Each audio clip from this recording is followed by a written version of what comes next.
Jumpa lagi di Vestalk, channel yang membahas mengenai keuangan, bisnis, dan juga investasi. Terima kasih pada teman-teman yang sudah klik video ini untuk kita bahas bedah emiten, dan kali ini kita akan bahas mengenai ITMG. Bagi teman-teman yang baru join, silahkan langsung klik subscribe karena nanti setiap minggu kita akan melakukan bedah emiten yang ada di Bursa Saham Indonesia. Saya ucapkan juga terima kasih kepada teman-teman yang sudah support kita dari awal.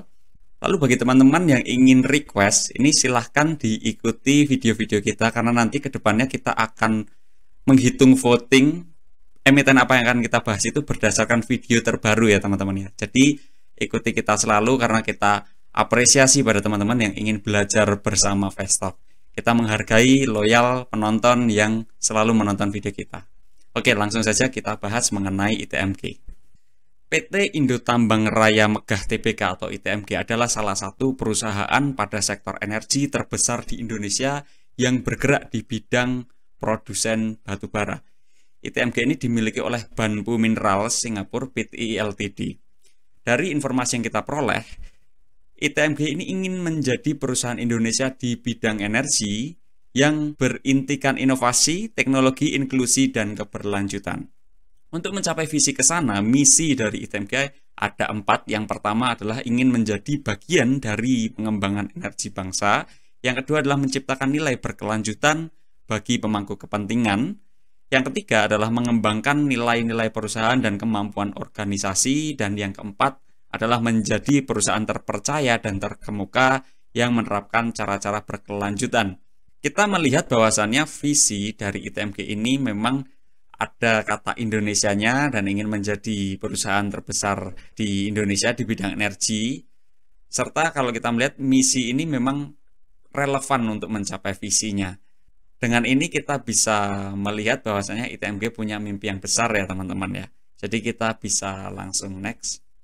Pencapaian perusahaan atau ITMG ini setelah kita cek ada 3 poin besar yang mungkin kita bisa bahas. Yang pertama adalah ITMG ini resmi didirikan pada 2 September 1987 dan baru diakuisisi oleh Banpu Minerals Singapura melalui PT Centralink International pada tahun 2001 teman-teman. Sehingga dengan ini artinya perusahaan ini telah berjalan secara operasional lebih dari 36 tahun. Nah, pada full year 2022, volume penjualan pertambangan batubara ITMG ini mencapai 18,9 juta ton.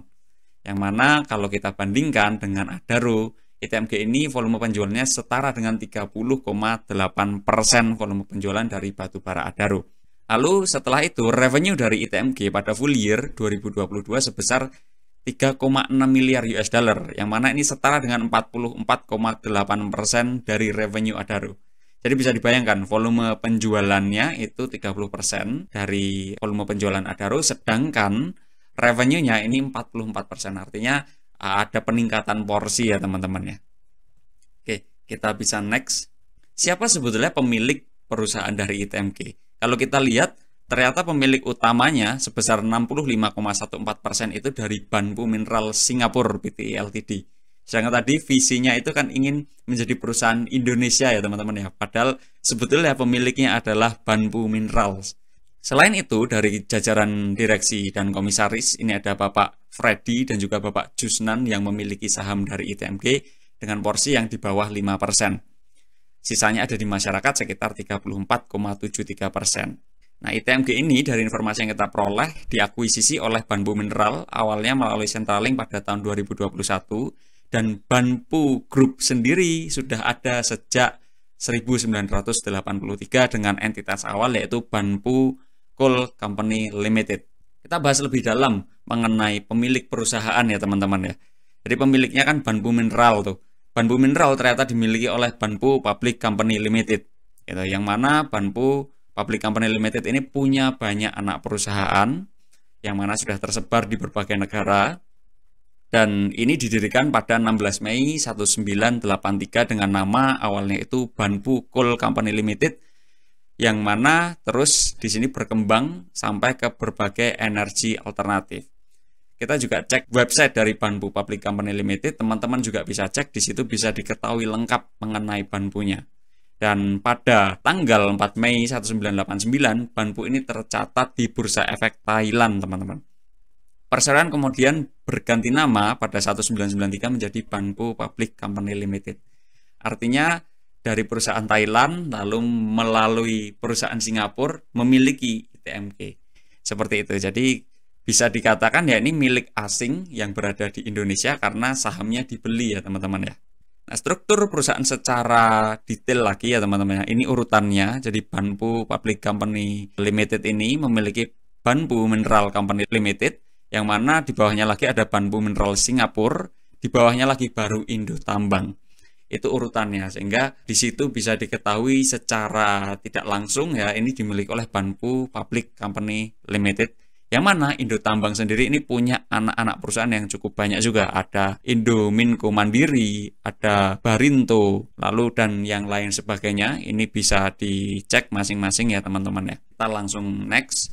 Struktur organisasi ini tidak ada yang berubah dari direktur dan komisaris pada kuartal 4 2022 sampai kuartal 3 2023. Lalu komisaris utamanya sekaligus komisaris independen ini Bapak Jisman, sedangkan Bapak direktur utamanya adalah Bapak Mulyanto. Kita perdalam lebih lanjut sebetulnya siapa komisaris dan direktur utamanya, tetapi sebagai informasi teman-teman juga harus cek yang lainnya, jajaran direktur dan komisaris. Di sini kita bantu secara sampling saja karena untuk efisiensi waktu ya teman-teman.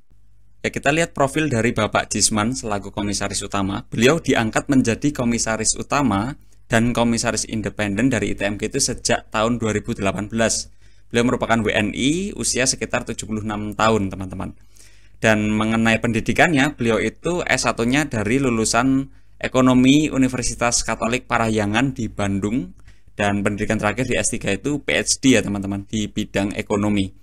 Nah, yang menarik di sini adalah beliau juga aktif dalam dunia pendidikan, yang mana beliau merupakan rektor dari Universitas Prasetya Mulia dari tahun 2016 sampai sekarang. Untuk saat ini rangkap jabatan beliau sebagai posisi komisaris ini ada di asuransi MSIG Indonesia, di Indomarko serta Indo Retail, serta teman-teman bisa lihat rangkap jabatan lainnya. Ini berarti totalnya ada 5 rangkap jabatan ya teman-teman. Sedangkan Bapak Mulyanto sebagai direktur utama ini diangkat pertama kali sebagai direktur utama itu pada tahun 2020.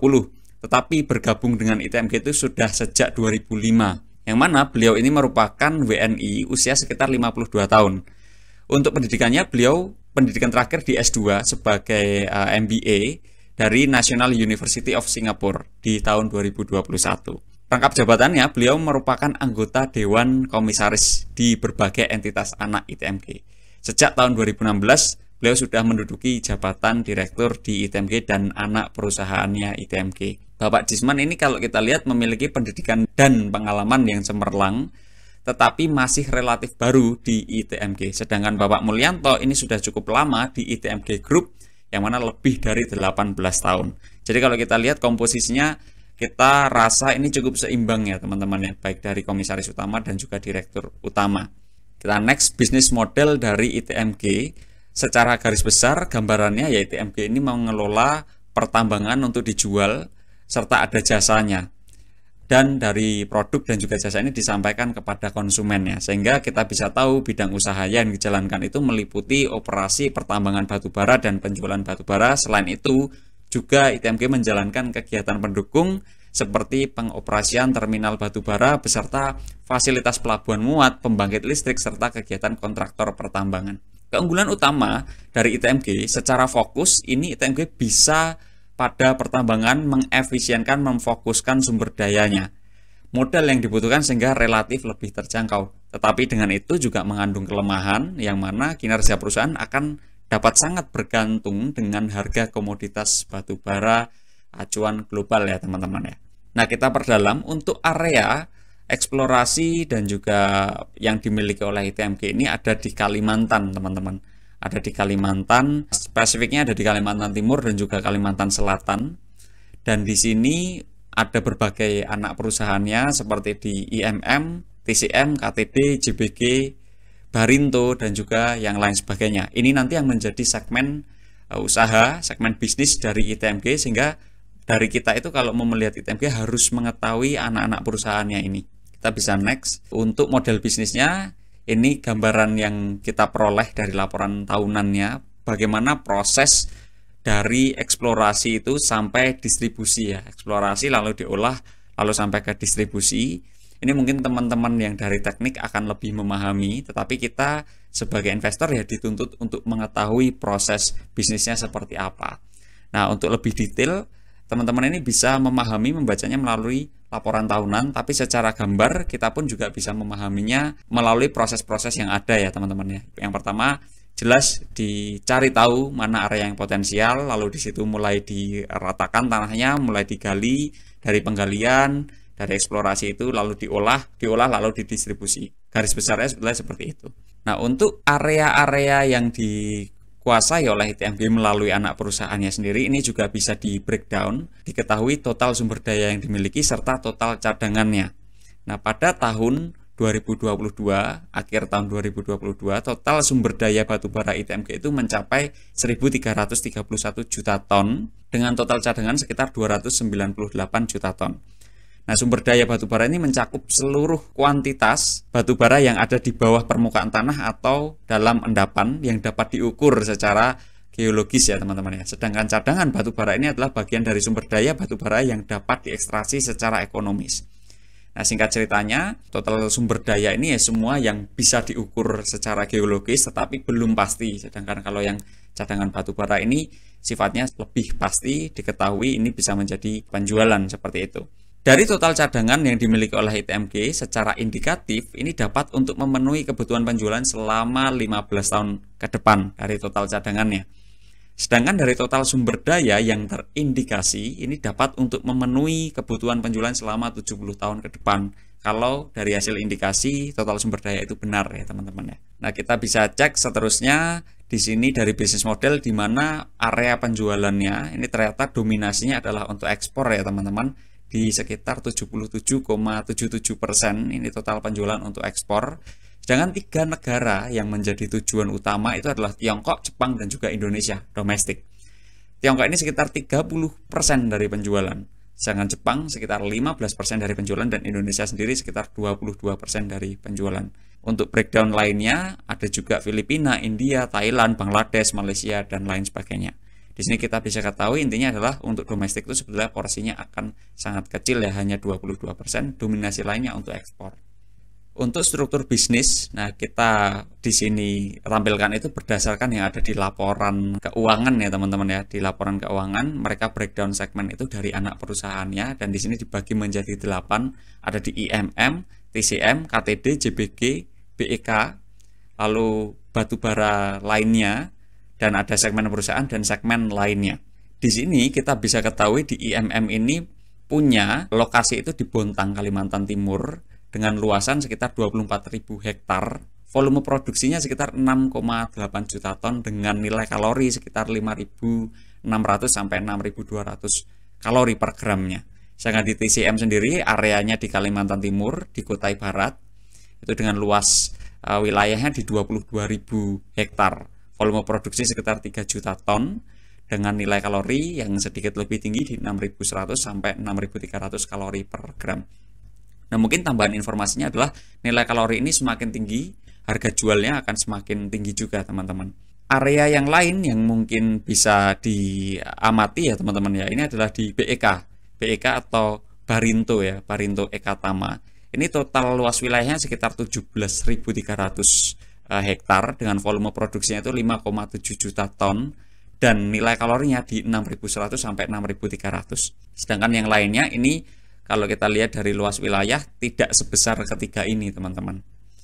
Ini untuk detailnya teman-teman bisa baca, lalu mungkin kita bisa next ya teman-teman ya. Keunggulan kompetitif dari ITMG sendiri kalau kita lihat ya, yang pertama adalah holding company dari ITMG ini yang cukup kuat.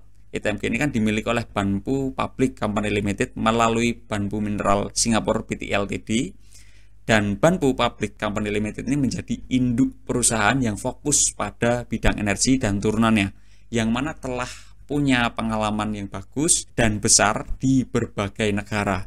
Sehingga dengan ini kita melihat ini menjadi keunggulan kompetitifnya karena setiap keputusan manajemen ini juga akan terpengaruh oleh pemilik perusahaan. Selain itu, kalau kita ketahui lagi, kualitas batu bara yang dimiliki oleh ITMG itu relatif bagus. Karena ITMG punya rata-rata nilai kalori yang relatif tinggi, serta lokasi pertambangannya pun juga cukup terdiversifikasi, sehingga tidak hanya bergantung dari satu wilayah konsesi saja teman-teman, tapi ini tersebar ya, walaupun sama-sama masih di Kalimantan. Dan keunggulan kompetitif yang lainnya adalah cadangan batu bara yang dimiliki oleh ITMG ini secara relatif yang melimpah, karena dari seluruh cadangan yang dimiliki ini bisa untuk penjualan selama 15 tahun, sedangkan seluruh sumber dayanya secara indikatif bisa untuk memenuhi kebutuhan penjualan selama 70 tahun. Masih sangat lama teman-teman. Jadi kita bisa next, dari sisi neraca kita perdalam dulu, kita lihat fixed asset dan juga current asset nanti dibandingkan dengan cadangan kas dan setara kasnya. Dalam 10-11 tahun terakhir, total aset ini secara relatif tumbuh, tapi pada tahun 2013 sampai 2021 ini sebetulnya hanya berfluktuasi saja. Nah, dominasi aset ini berisi current asset yang mana dominan berupa kas dan setara kas ya teman-teman. Sedangkan pada fixed asset, komponen paling dominannya itu berupa pajak yang dibayar di muka. Dari sini kita sebetulnya secara sekilas kita bisa simpulkan bahwasannya perusahaan ini bisa menghasilkan arus kas dan punya cadangan kas yang cukup tebal, cukup melimpah, tetapi belum diputuskan untuk diinvestasikan kemana. Karena komponen asetnya itu berupa aset lancar, dan aset lancar pun berupa kas dan setara kas. Seperti itu teman-teman. Sedangkan kalau neraca dari sisi ekuitas dan juga sisi utangnya, dominasinya diisi dengan ekuitas, dengan pertumbuhan dalam 10-11 tahun terakhir itu sekitar 9,10% per tahunnya pertumbuhan ekuitas itu teman-teman. Dengan utang di jangka pendek itu didominasi dari dua komponen seperti utang usaha dan liabilitas beban akrual. Sedangkan utang jangka panjangnya ini relatif kecil, relatif tidak signifikan ya teman-teman ya. Yang mana dominasinya itu berisi penyisihan untuk rehabilitasi tambang sehubungan dengan remediasi daerah terganggu selama proses produksi. Nah, dengan ini kita bisa ketahui bahwasannya posisi neraca dari ITMG itu pada dasarnya relatif solid, relatif kuat karena cadangan kasnya banyak dan utangnya kecil. Seperti itu. Ya, kita masuk ke laporan laba rugi. Di sini kita bisa ketahui bahwasannya pada 10-11 tahun terakhir revenue itu secara relatif tumbuh dengan rata-rata itu sekitar 3,57% per tahun, yang pada dasarnya revenue ini hanya berfluktuasi saja kecuali di 2 tahun terakhir. Nah, meskipun demikian rata-rata pertumbuhan laba bersihnya itu sekitar 12,86% per tahun, dengan pola yang sama masih berfluktuasi. Nah, kinerja dari ITMG ini sangat tergantung dengan harga komoditas batubara, sangat tergantung dari harga acuan ya, karena memang bisnisnya di situ. Lalu dari kontribusi pendapatan dari revenue-nya, kontribusinya itu dari mana? Kalau kita lihat, kontributor utama dalam memperoleh pendapatan itu ada di wilayahnya IMM, TCM, dan juga Barinto. 3 wilayah ini yang menjadi kontributor utama dari ITMG sendiri. Sedangkan kalau kita lihat dari ketiga wilayah tersebut, pertumbuhan yang paling tinggi dalam 10-11 tahun terakhir ini adalah di area Barinto, dengan rata-rata pertumbuhannya sekitar 22,97% per tahun. Sedangkan kedua lainnya di IMM dan juga TCM ini hanya berfluktuasi saja teman-teman. Sehingga kalau kita simpulkan, kalau dari ITMG ini mau meningkatkan pendapatannya, ya ini dengan membuka area baru melalui anak perusahaan yang baru seperti itu. Kontribusi laba sebelum pajak. Di sini kita ketahui bahwasannya kontributor utamanya juga masih dari 3 wilayah tadi, di IMM, TCM, dan juga Barinto. Dari ketiga wilayah tersebut, pertumbuhan laba sebelum pajak tertinggi adalah di TCM, sekitar 24,69% per tahun, dan Barinto di 23,75% per tahun. Segmen perusahaan pada 2 tahun terakhir ini memberikan kontribusi yang signifikan. Jadi yang warna biru lebih muda ya, itu kan memberikan kontribusi yang cukup signifikan gitu. Tapi perlu diingat juga bahwasannya di 2 tahun terakhir itu ada eliminasi dan juga konsolidasi yang terjadi pada perusahaan, sehingga kesimpulannya adalah teman-teman bisa memperhatikan itu ya 3 wilayah ini, karena backbone-nya masih dari 3 area itu, di IMM, TCM, dan juga Barinto. komponen biaya dan beban. Di sini kita hitung itu biaya dan beban sampai memperoleh laba periode berjalan. Dari sini kita bisa ketahui kontribusi dari beban dan biaya terbesar itu adalah di COGS dengan range kontribusi itu sekitar 75 sampai 83%, yang mana COGS ini berisi dominasinya itu untuk biaya penambangan, yang kedua adalah untuk royalti atau iuran eksploitasi, serta untuk pembelian batu bara.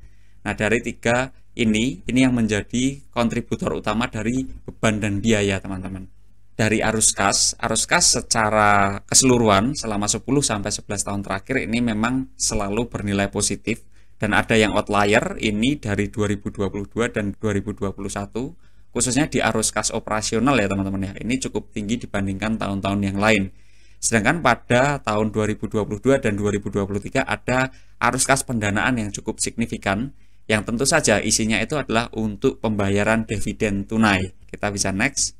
Rasio profitabilitas ya teman-teman. Di sini kita bisa ketahui rasio profitabilitas ini relatif berfluktuasi dengan tren perbaikan. Trennya sebetulnya positif, tapi kalau kita lihat ya fluktuasinya cukup keras, cukup tinggi.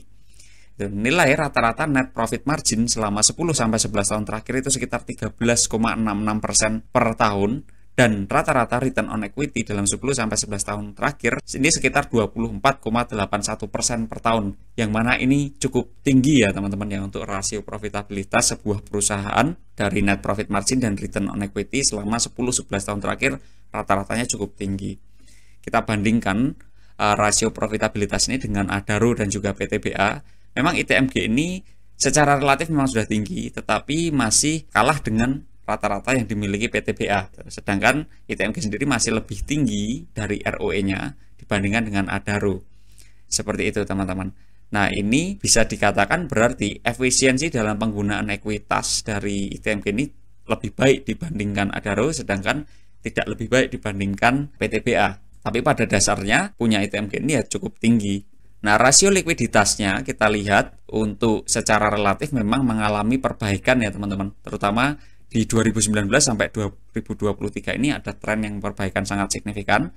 Meskipun demikian, selama 10 sampai 11 tahun terakhir ini sebetulnya rasionya selalu di angka yang bagus, gitu kan? Karena quick ratio itu selalu di atas 100%. Sedangkan rasio solvabilitasnya ini memang berfluktuasi juga, tapi trennya juga ke tren perbaikan, dan sama kesimpulannya dengan rasio likuiditas. Ini selama 10 sampai 11 tahun terakhir itu selalu pada rasio yang solid, rasio yang bagus, sehingga risiko dari rasio likuiditas maupun solvabilitas itu pada risiko yang moderat ke risiko yang rendah.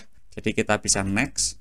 Di rasio aktivitas, di sini yang bisa disampaikan adalah ITMG itu membutuhkan waktu kurang lebih 3-4 minggu untuk mengubah persediaan itu menjadi penjualan, dan ITMG membutuhkan waktu kurang lebih 1 bulan untuk menagih piutang menjadi kas, serta ITMG punya waktu sekitar 1 bulan untuk membayar utang usaha.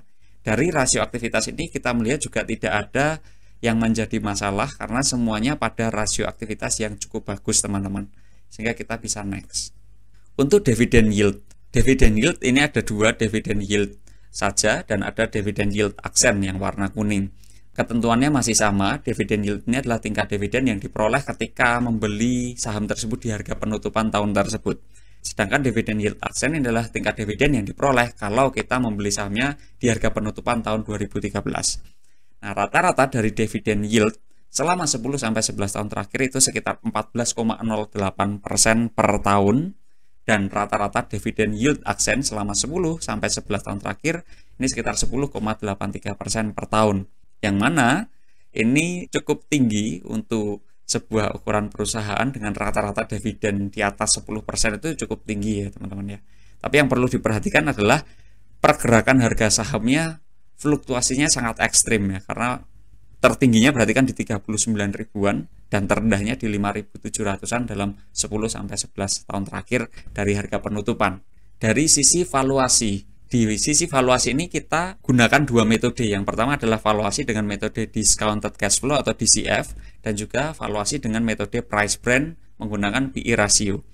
Untuk valuasi dengan discounted cash flow, yang pertama asumsinya kita gunakan cash flow per share itu digantikan dengan earning per share. Sedangkan EPS sendiri kita gunakan rata-rata dalam 10 sampai 11 tahun terakhir karena EPS-nya sangat berfluktuasi. Nah, nilai rata-rata IPS-nya itu sekitar 4.100-an.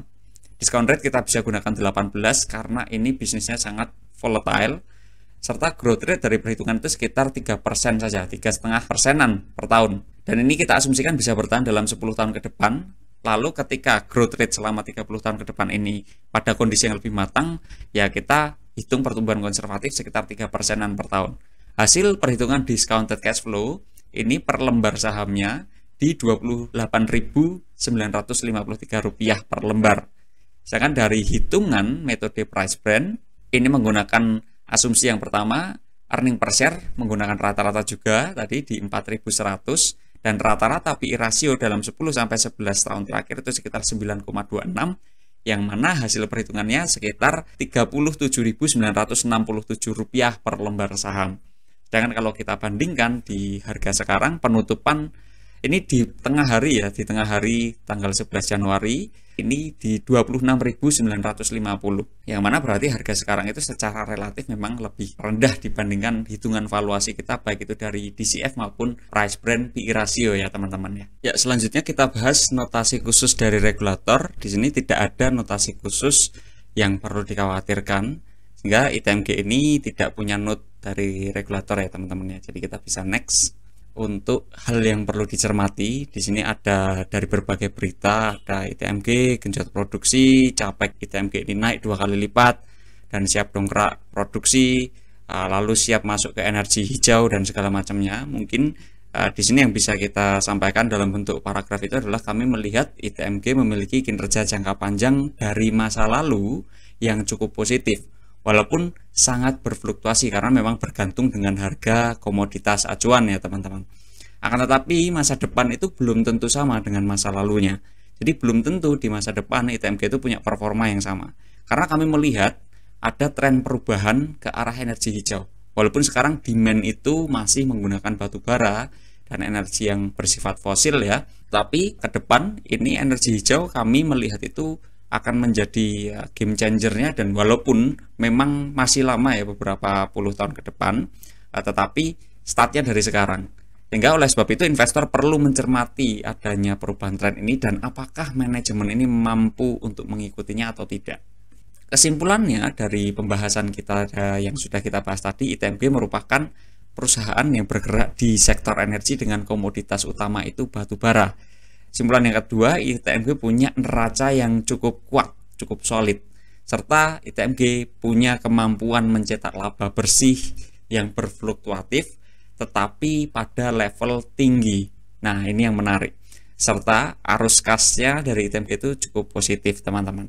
Dan kesimpulan yang ketiga, di harga saat ini di 26.950, kami rasa ITMG ini berada sedikit di bawah harga wajarnya. Akan tetapi perlu dicermati adanya tren perubahan arah kebutuhan tadi ya teman-teman ya.